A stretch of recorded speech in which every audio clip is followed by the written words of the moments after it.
position. The home hardware Chevy of Don Thompson Jr. drops down in behind. Don Thompson Jr. just seems to be riding right now, Dave. His hands weren't all over the steering wheel. You can hear him. He's got great throttle control. He's just biding his time to get to the end of the race. And we talked about veteran smarts as well. Guys who have been in the NASCAR Canadian Tire Series since its inception. And Don Thompson Jr., no stranger to these longer races. He knows what it takes to win races and win championships. Absolutely. One of the best veterans we got. He knows how to get the job done. Derek White going down another lap as the 22 of Scott Steckley. The Motomaster Dodge goes around on the outside. And there's the Telus 00 Dodge of Pierre Bourque just ahead of the leader. Steckley going around the outside. It's still treacherous out there, but it will get better. Is this a place that fills up with marbles up in the outside groove over the course of a race? Turn 3 is really bad here. If you step out of line by 2 feet, you're going around backwards. And hard break for Andrew Ranger. The 27 has been black flagged. 3,200 second gear. That's Dave Jacobs telling pit road speed. You can't make a mistake. It's bad enough we're coming to pit road, but don't get caught speed. What a flapping hood sends the 27 of Ranger down pit lane, and Todd standing by waiting for the Dodge to arrive. That's right, guys. Officials had no choice. Had to throw the black flag for Andrew Ranger. You can see how buckled that hood is. The crew's not even going to try to repair it. They're yanking it off. It's faster. He's down and away. So Ranger not quite losing a lap. He'll come out ahead of the field as Matthews battles with the Rockstar Energy Drink number 3 Snap-on Dodge of Jason Hathaway. Saw Hathaway got awfully squirrely down the front chute. That's a battle for second position. Put the rookie up to number 2. Matthews got the front rotors just glowing red. He's been just hard on that brake pedal.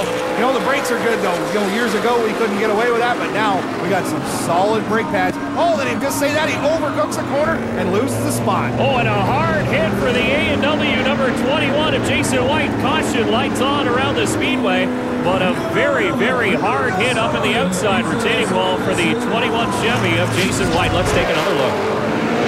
Well, that's that treacherous turn 3 I was telling you about. He got up too high on corner entrance, and I'll tell you, you get your marble on your right rear in the marbles, and around backwards you go. We had just talked about it. And boy, he slapped that with some force. The 3-car, Jason Hathaway is in. Todd's in the 22 pit.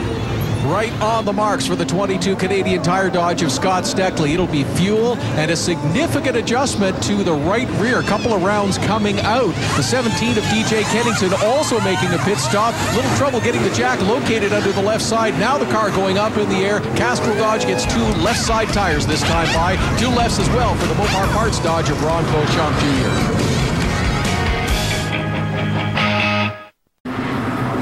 Welcome back to St. Eustache. The 2010 Dodge Challenger SRT pace car pulls off as the Ream Dodge controls the field here on lap 109, looking for the restart with Dilley in control.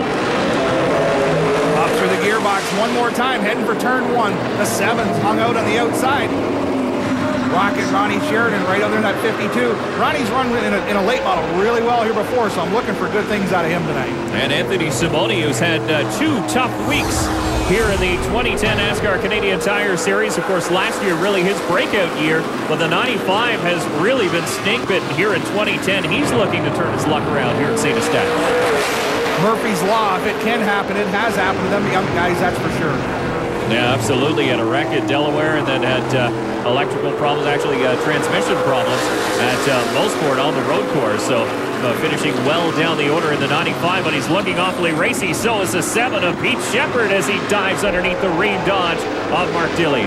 Oh, Pete Shepard not shy tonight. Got that nose up underneath him and just worked him oh so gently up out of the groove. Well, Pete Shepard has raced in the traveling late model series before, so he's no stranger to running at different tracks and acclimatizing himself to these different surfaces. And this one he seems to take it to like a fish to water. Certainly is a strong racing family as well. Grandpa Bill Zardo's raced all over Ontario and Quebec and certainly does a good job. So we know they're strong and we know they bring good equipment to the racetrack. One driver who's out of tonight's race, the 21 of Jason White, and he's standing by with our Todd Lewis. Todd? That's right, fellas. A very disappointed Jason White. You can see the look of despair on your face.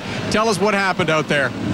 Well, I didn't take my own advice, and just wasn't patient enough, and I really hate it for this A&W pit crew. They worked hard all day, and Bill Burns made all the right calls, and the car was really coming around, and I just lost it. I got into 3, and here at St. Eustache, if you get into 3 and you get up too high, it's so flat, there's nothing to hold you in, and I tried to bring it around and slapped the wall pretty hard. It was a big crash and hurt the car pretty good.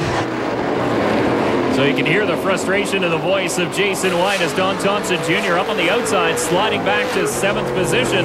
But you said it earlier in the broadcast, Billy, that turn 3 can come up and bite you as Stephen Matthews in the 4 of Don Thompson Jr. They touch down the front chute. Matthews suffers some body damage.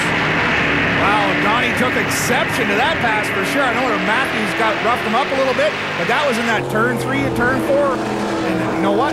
Good, tough racing going on. Donnie taking no guff. He's taking no prisoners, wanting to get back to the inside as we see the home hardware halfway update. We've had 3 cautions so far, 21 laps, 4 leaders have paced the field here this evening in St. Eustache. The fastest lap put in by the 17, DJ Kennington, way back on lap number 4. Steckley get by the 17 real clean. Now we're going to have to keep an eye on Matthews as well. That rear bumper's flapping. Now earlier on, they brought the 27 to pit road with a hood problem.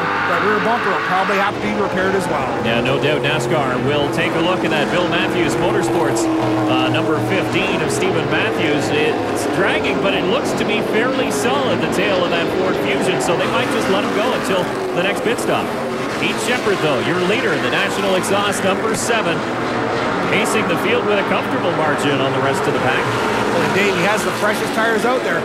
They decided this time to take all their tires on the first stop and roll the dice. And that really shows you how big of an opportunity it gives you here with fresh tires, doesn't it? Well, fresh tires are huge. We talked about it at the opening. And there's a pass there. DJ Kennington letting the 15 go. Nice and easy, buddy. You're doing a good job. Great job.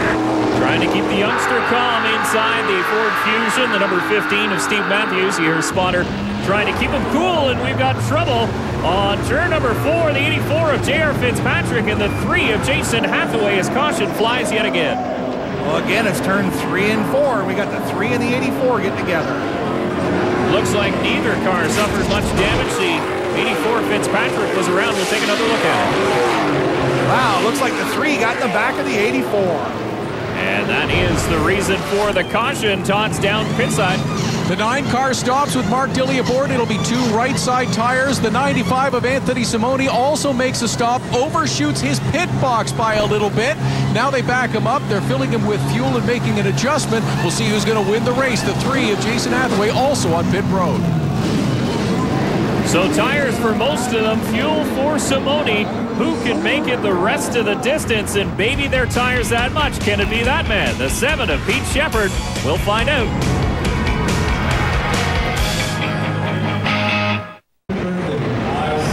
Sean Gibbs prepares to throw the green flag for the 5th time tonight as Pete Shepard's National Exhaust Dodge leads the field here on lap 138. We're back to green.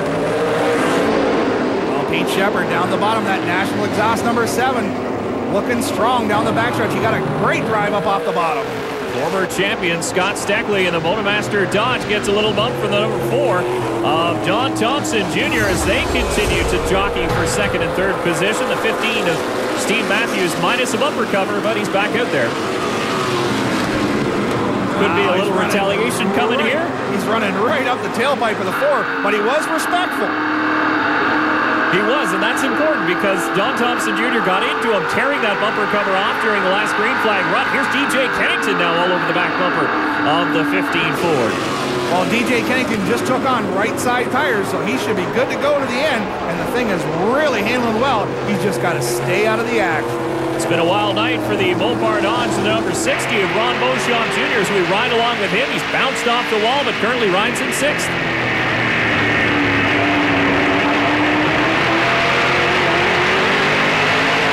Listen to that Mopar power down the backstretch. Ronnie always got lots of motor underneath the hood. And there you can see the 02 BDI Dickey's Ford Fusion of Kerry Mix not too far behind that 60 Dodge, as well as Kerry Mix continues his trek back up towards the front. Oh, what a great camera shot here. Watch the tires, watch. See, just a little loose and quick correction. That's a great shot. Petey's just a tad loose, but he's got it under control. Do you want a loose car here or a tight car to start a run? Oh, absolutely. A loose car is fast here. You just got to control it with the throttle.